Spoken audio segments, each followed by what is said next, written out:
Hello बच्चों, कैसे हो? होप सो अच्छे होंगे और अच्छे से एडवांस की तैयारी करते होंगे।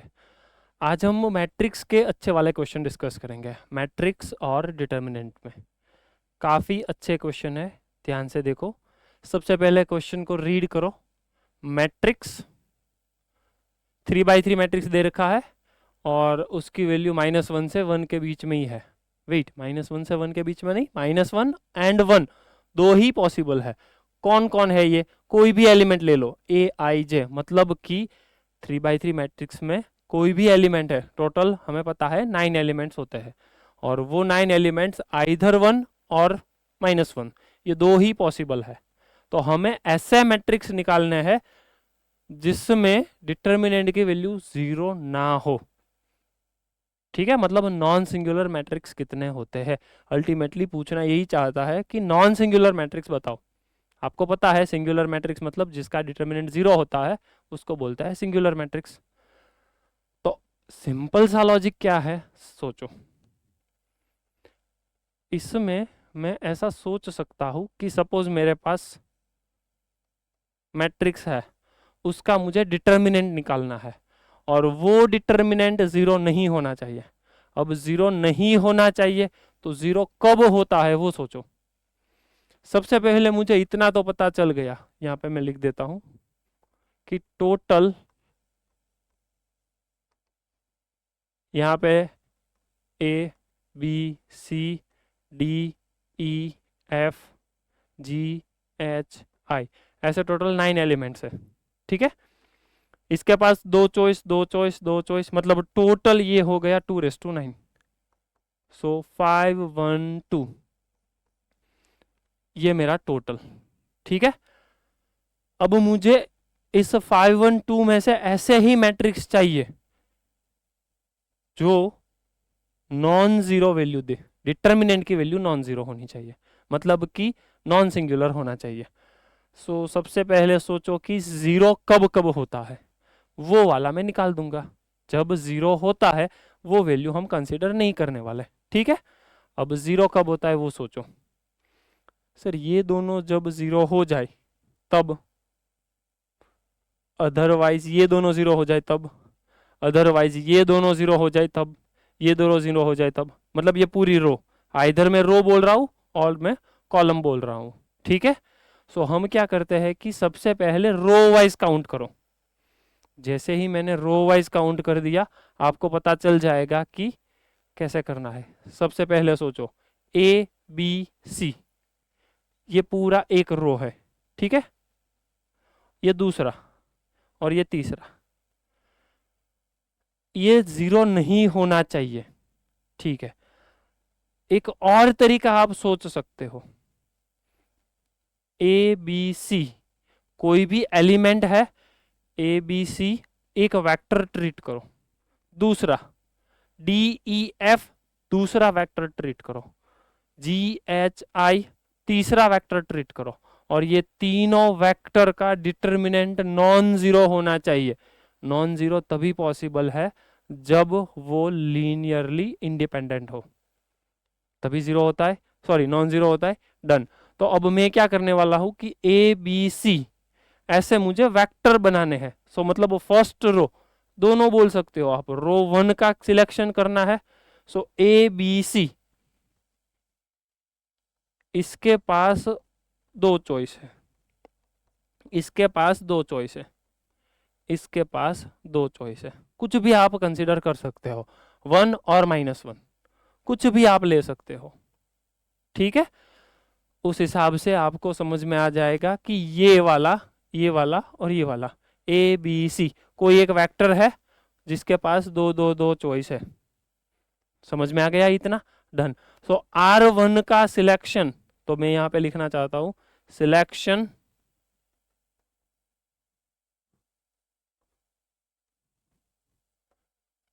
Of first row. उसमें वेक्टर कौन कौन सा है? A B C, मतलब A I B J C K, ऐसा आप इमेजिन कर सकते हो। सो उसके पास टोटल हो गई 8 चॉइस। अब नीचे वाला D E F, अब D E F में सोचो जरा, D E F, अब इसमें भी इसके पास दो चॉइस है, इसके पास भी 2 चॉइस है और इसके पास भी 2 चॉइस है। ठीक है, अब ये 2 चॉइस है, उसमें से 0 कब होगा वो सोचो। इसमें से कब 0 होता है? सर जब भी आप d की वैल्यू, 2 चॉइस है +1 -1, e की वैल्यू +1 -1, f की वैल्यू +1 -1, जब भी ये वैल्यू, मतलब ये टोटल मेरे पास 8 चॉइस आ गई। Out of this 8 choice, if a b c और d e f वो दोनों इक्वल हो गए, ऐसी एक चॉइस कैंसल करनी पड़ेगी। क्यों? क्योंकि यहां पर जो भी है वही एग्जैक्टली यहां पे है, तो वो नहीं चलेगा। क्यों? क्योंकि वह तब 0 होता है। सेकंड, मैं जो बोलना चाहता हूं ध्यान से सुनो। डी ई एफ मतलब कि जब भी d की वैल्यू एग्जैक्टली a के बराबर आ जाए, जब e की वैल्यू b जो भी है उसके बराबर आ जाए, और f की वैल्यू जो भी है c मतलब 2 चॉइस है उसके पास, पर जो भी है वो एग्जैक्टली f की वैल्यू c के इक्वल आ जाए, ये एक चॉइस पर डिटर्मिनेंट की वैल्यू 0 होगी। दूसरा, जब भी d की वैल्यू -a आती है, जब भी e की वैल्यू -b आती है, और f की वैल्यू जब भी -c आती है, ये दोनों चॉइस पर डिटर्मिनेंट की वैल्यू 0 होनी चाहिए, 0 होती है। तो ये 2 वैल्यू पॉसिबल नहीं है, तो हमें क्या करना पड़ेगा? ये 2 सबट्रैक्ट करना पड़ेगा, सच दैट मुझे मिल गया 6। आई रिपीट, मैं ऐसा नहीं बोल रहा हूं कि d की वैल्यू ± नहीं पॉसिबल, मैं ऐसा बोल रहा हूं कि a की जो भी वैल्यू है, सबसे पहले आपने यहां पे लिखा ना, a के पास कितनी चॉइस है? 2 चॉइस है। a कुछ भी ले लो, b कुछ भी ले लो, c कुछ भी ले लो, वहां पर ये दोनों मतलब वेक्टर ही ट्रीट करना है ना आपको, तो ये वेक्टर, वो दूसरे वेक्टर मतलब ये सेकंड वाला डी ई एफ एग्जैक्टली उसके इक्वल ही आ जाए और उसके एग्जैक्ट ऑपोजिट आ जाए, तो ये दोनों कंडीशन पर ये 0 होता है, तो ये निकाल दो। तो ये हो गया सिलेक्शन ऑफ R2।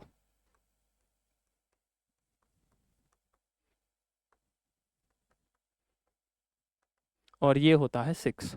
अब वैसे ही मुझे तीसरा फाइंड करना है। तीसरा कौन सा है? ABCDEFGHI। अब यहां पे सोचो, इसके पास 2 चॉइस, इसके पास 2 चॉइस, इसके पास 2 चॉइस, तो टोटल तो 8 हो गया। अब मुझे कौन कौन सी चॉइस नहीं लेनी है? सर आप G की वैल्यू, A जो है वो नहीं ले सकते, -a है वो भी नहीं ले सकते, मतलब कि प्लस और -a नहीं ले सकते। सेम तरीका h की वैल्यू +-b नहीं ले सकते, i की वैल्यू +-c नहीं ले सकते। तो ये अल्टीमेटली ABC लिया और -abc लिया, ये 2 चॉइस हो गई। a की आपने जो भी वैल्यू कंसीडर की है उससे माइनस कर दो और प्लस रख दो, मतलब वही रखो, तो ये ABC वही है, मतलब 2 चॉइस है। ये नहीं लेना है, एक और बार DEF +-d +-e और +-f, ये दोनों चॉइस भी नहीं लेनी है। क्यों? क्योंकि ये दोनों पर भी डिटर्मिनेंट की वैल्यू 0 होती है। तो टोटल मेरे पास 4 चॉइस है, वो निकालनी पड़ेगी। तो अब मेरे पास बची 4 choice. So ultimately first vector जो था R1, उसका सिलेक्शन कितना हुआ? 8 टाइम्स। दूसरा 6 टाइम, तीसरा 4।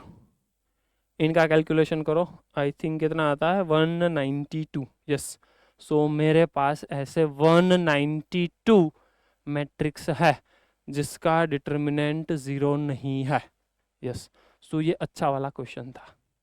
ठीक है, लॉजिक आपको क्या सोचना था कि सबसे पहले ये जो R1 है उसके पास कितनी कितनी चॉइस है? 2 2 2। ठीक है, अब सेकंड पे जो है वो आप ऐसा सोचो कि A की जो भी वैल्यू आपने कंसीडर की है वो यहां पे नहीं लेनी है। और दूसरा -a की आपने +1 ली है, तो D की वैल्यू +1 -1 नहीं पॉसिबल है। वो सेम तरीका एक साथ लेना है। ऐसा मैं नहीं बोल रहा हूं कि डी की वैल्यू, ए की वैल्यू 1 है तो डी आप 1 नहीं ले सकते, मैं ऐसा नहीं बोल रहा हूं। मैं ऐसा बोल रहा हूं कि ए बी सी एक साथ आपने जो लिए वो डी ई एफ नहीं ले सकते, दैट्स इट। समझ में आ गया? डन। तो ऐसे तरीका है, फाइनली आपको 192 डिटर्मिनेंट मिलेंगे जिसका डिटर्मिनेंट, सर मैट्रिक्स मिलेंगे जिसका डिटर्मिनेंट नॉन जीरो होता है। ठीक है, चलो नेक्स्ट आगे बढ़ते हैं। एक और क्वेश्चन, ये वाला क्वेश्चन सोचो, ये भी काफी अच्छा है। Let A and B are non singular matrices, दो नॉन सिंगुलर मैट्रिसेस है, मतलब कि वापिस से ए और बी का डिटर्मिनेंट जीरो नहीं है। ये नॉन सिंगुलर मतलब कि आपको समझ में आ जाना चाहिए, determinant A is not equals to zero, determinant B which is also not equals to zero, ये कंडीशन मुझे दे रखी है आगे। सच दैट बी आई के इक्वल नहीं है, ओके, और ए रेस टू 5 आई के इक्वल है, ठीक है, और ये कंडीशन दे रखी है, okay. Then least value of B raise to N I, अब मुझे लीस्ट वैल्यू चाहिए, वो कैसे निकलेंगी? देखो, सबसे पहले गिवन डेटा क्या दे रखा है वो सोचो, ये वैल्यू दे रखी है, ठीक है। सो सबसे पहले मैं लिख देता हूं A B square is equals to B A, okay. Sir क्या करेंगे, ए इनवर्स से मल्टीप्लाई करो, ओके। जैसे ही ए इनवर्स से मल्टीप्लाई किया आपको समझ में आ गया, ये बन जाता है A inverse B A, okay. तो ये तो निकाल दो, सो बी स्क्वायर मेरे पास आ गया ए इनवर्स बी ए, ठीक है, ये एक मिल गया मुझे। मुझे कहां तक जाना है, बी रेस टू एन आई हो जाए तब तक जाना है। आगे बढ़ते हैं, बी क्यूब कर देते हैं, चलो बी क्यूब, तो वो होता है बी स्क्वायर और बी स्क्वायर क्या है, ये है, हाँ, ए इनवर्स बी ए और बी। अब मुझे एक और कंडीशन दे रखी है, देखो बी ए होता है ए बी स्क्वायर, सो यहाँ पे मैं लिख दूंगा ए इनवर्स बी ए, तो ये बन गया A B square, A B square और बी, वेट ये तो वापस से वही बन गया ना, हाँ। तो अब मुझे थोड़ा सा कुछ चेंज करना पड़ेगा, वेट मैं कुछ और करने वाला हूँ, क्यों, क्योंकि वहाँ से तो ये निकला, तो वापस से वो वैल्यू सब्स्टिट्यूट करने पे थोड़ा सा प्रॉब्लम ही आएगा, हाँ। तो बी क्यूब, तो बी क्यूब में क्या करने वाला हूँ, देखो ध्यान से, एक मिनट, मैं बी क्यूब, हाँ, तो ये बी रेस टू 3 है, तो मैं बी रेस टू 4 ही करने वाला हूँ, क्योंकि 3 पे कोई पैटर्न नहीं दिखाई दे रही है, ठीक है ना, हाँ। तो अब मैं करने वाला हूँ बी रेस टू 4, क्यों, क्योंकि मुझे पैटर्न नहीं दिखाई दे रही है, वह वापिस से वही प्रूव हुआ, इसीलिए मैं क्या करने वाला हूँ B raise to 4, so B square into B square, B square into B square करो, ए इनवर्स बी ए और ये बी इनवर्स, सो वापिस से ए इनवर्स बी और ए, ये कैंसल क्योंकि आई होता है, सो ए इनवर्स ये हो गया बी स्क्वायर और ए, वापिस से करो ए इनवर्स क्या होता है, वेट वेट, बी स्क्वायर मतलब ये वापिस से डाल दो, सो ए इनवर्स बी ए और ए, सो अब मुझे पता चला B raise to 4 A inverse का स्क्वायर बी और ए का स्क्वायर, ठीक है, इतना पता चल गया, डन। एक और बार मैं थोड़ा सा ऑब्जर्वेशन करने वाला हूं, क्यों, क्योंकि तब जाकर मुझे पैटर्न मिलने वाला है, अब वो पैटर्न ही मुझे देखना है कि देखो यहाँ पे 2 पावर है, यहाँ पे 4 पावर है, 4 पावर का कैसे अच्छा है, ठीक है। अब मुझे 6 पावर निकालना है। जैसे ही मैंने 6 पावर निकाला तब मुझे पता चल जाएगा 6 पावर होता है b⁴ into B square. b⁴ मुझे पता चल गया a इनवर्स का स्क्वायर, b और a का स्क्वायर। डन। अब वापिस से बी स्क्वायर निकालो, बी स्क्वायर होता है a इनवर्स b और a। थोड़ा सा कैलकुलेशन करो, a इनवर्स का स्क्वायर b, इसको स्प्लिट कर दो, a हाँ a इनवर्स b और a, ठीक है। डन। अब यहां से करो a इनवर्स का स्क्वायर।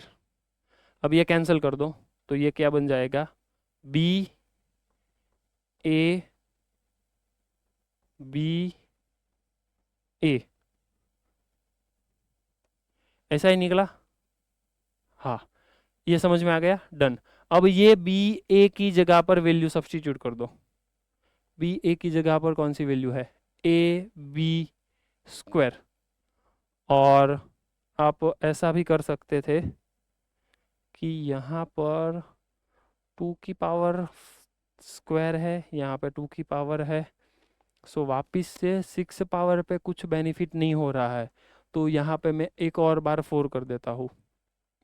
डन। क्यों? क्योंकि मुझे बेनिफिट नहीं दिखाई दे रहा है, तो इसीलिए मुझे वापस से थोड़ी सी पैटर्न ऑब्जर्व करने के लिए ये थोड़ा सा चेंज करना पड़ेगा। ठीक है, समझ में आ गया। सबसे पहले मैं क्या पैटर्न देख रहा था, 2 4 6।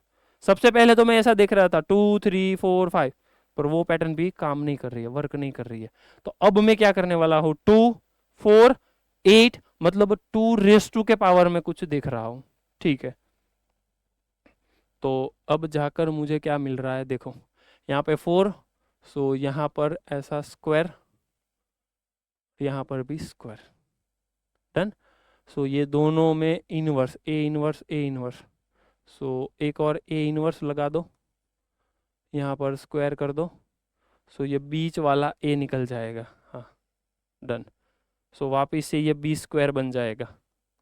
जैसे ही ये बी स्क्वायर बना, A inverse whole square, B square बना तो उसको बोल सकता हूँ मैं ए इनवर्स बी ए, और यहाँ पर ए एक तो है ही।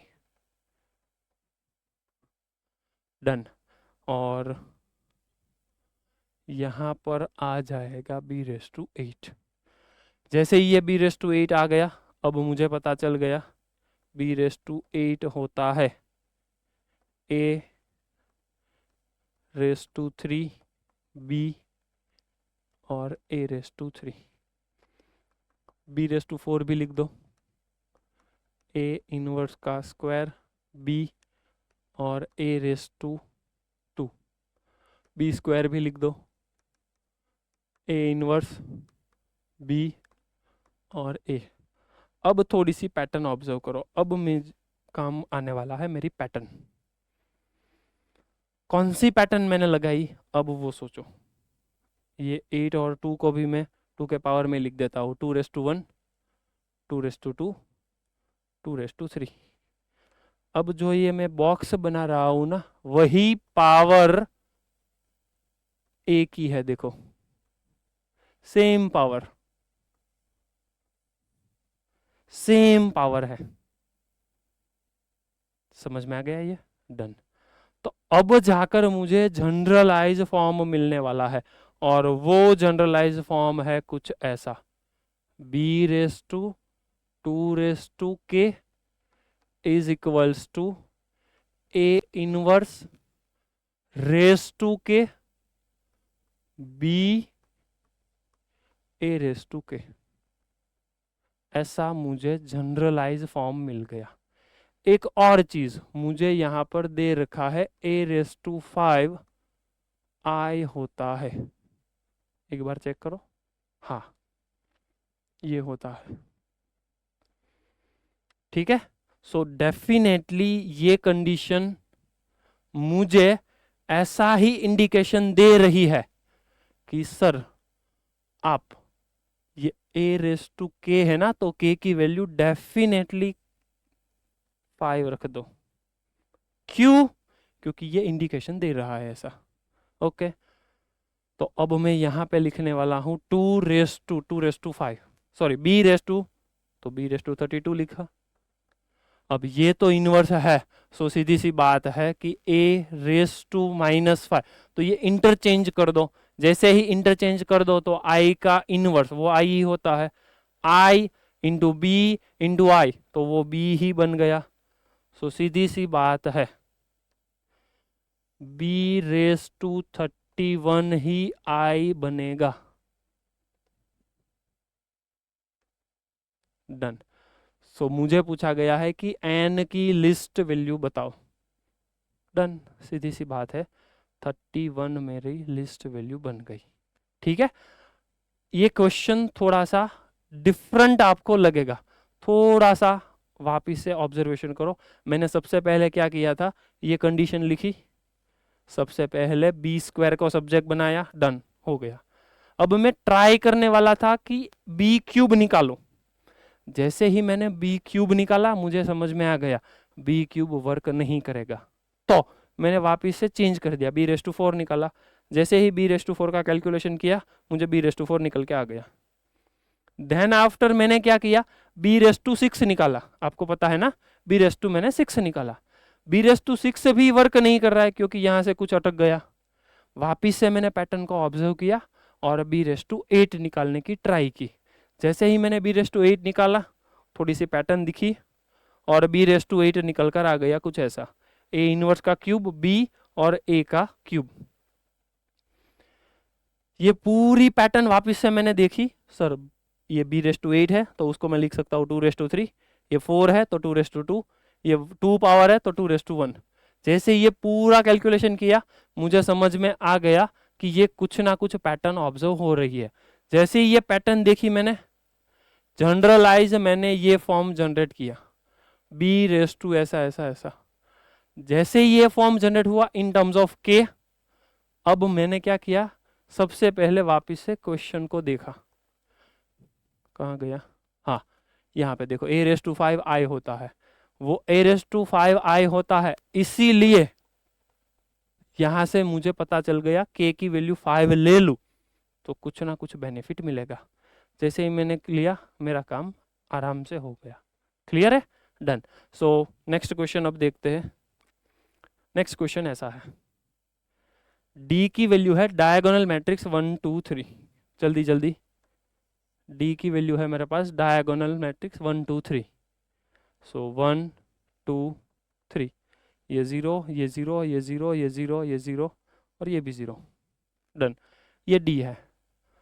मुझे पूछा गया है p, ये है, a की वैल्यू है, a की वैल्यू है okay p inverse d p, और a² होता है p इनवर्स d² p। ये नहीं पता है तो फटाफट से हमें आपको प्रूफ दे देता हूँ, चलो a² equals to p inverse d p, एक बार ए एक और बार ए लिख दो, ये दोनों को ओपन कर दो तो p inverse d p p inverse d p। अब ये दोनों की पेयर हो गई i, ये तो समझ में आ गया, ये दोनों होता है i।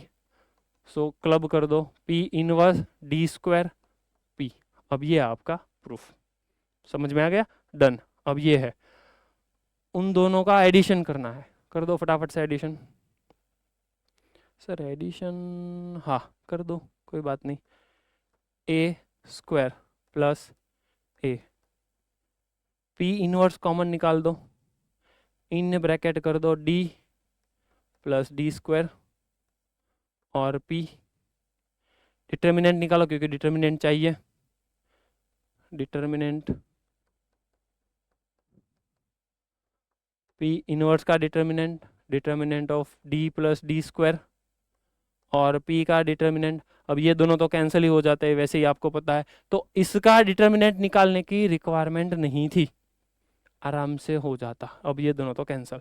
अब इसमें भी d का डिटर्मिनेंट कर दो और टाइम्स 1 प्लस डी, मतलब कि i प्लस डी। ठीक है, अब आपके पास d है, d का डिटर्मिनेंट भी पता ही है आपको।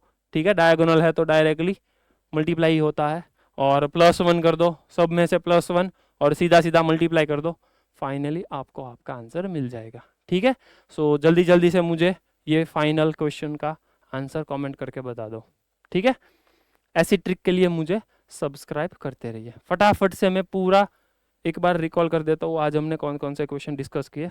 सबसे पहले ये अच्छा वाला क्वेश्चन नोट करके लिख लो, अच्छा वाला क्वेश्चन है, मैट्रिक्स दे रखा है और दो जो भी इसके एलिमेंट है 1 और -1 दो ही है, और क्या करना है, डिटर्मिनेंट नॉन जीरो नहीं होना चाहिए, यस नॉन सिंगुलर है, तो नॉन सिंगुलर के लिए टोटल काउंट कर दिया मैंने, ए बी सी सोच लिया as a vector, so 2 choice 2 choice 2 choice, तो टोटल 8 चॉइस हो गई मेरे पास। सबसे पहले ये ए बी सी की, देन आफ्टर दूसरे में सोचो डी ई एफ, उसमें मैं क्या सोच रहा हूं कि ये D E F A B C नहीं होना चाहिए और -ABC भी नहीं होना चाहिए। क्यों? क्योंकि ये दोनों पोजीशन पर वो क्या होता है, 0। ठीक है, सेम तरीका तीसरी रो है, सो फर्स्ट एंड सेकंड नहीं आना चाहिए, हाँ, और माइनस के साथ फर्स्ट और सेकंड भी नहीं आना चाहिए, तो वो 4 चॉइस निकाल दी, सो फाइनली मुझे आंसर मिल गया। अब ये भी अच्छा वाला क्वेश्चन था, सिर्फ और सिर्फ पैटर्न ऑब्जर्व करनी थी। मैट्रिक्स में पैटर्न कैसे मिलती है देखो, b², अब b³ निकालो, मुझे थोड़ी ना पता है कि b⁴ ही वर्क करेगा, सो इसीलिए मैंने b�3 निकाला, b�3 वर्क नहीं करा, b⁴, देन आफ्टर b⁵ तो डेफिनेटली नहीं चलने वाला, सो मैं b⁵ नहीं, मैं b�6 निकालने वाला हूँ, पर b�6 भी वर्क नहीं करेगा, क्यों, वो मैंने किया था। देन आफ्टर मैंने b�8 निकाला, प्रोसेस की, पैटर्न निकल गया, जैसे ही पैटर्न निकला ये मैंने लिख दिया, ये जनरल पैटर्न।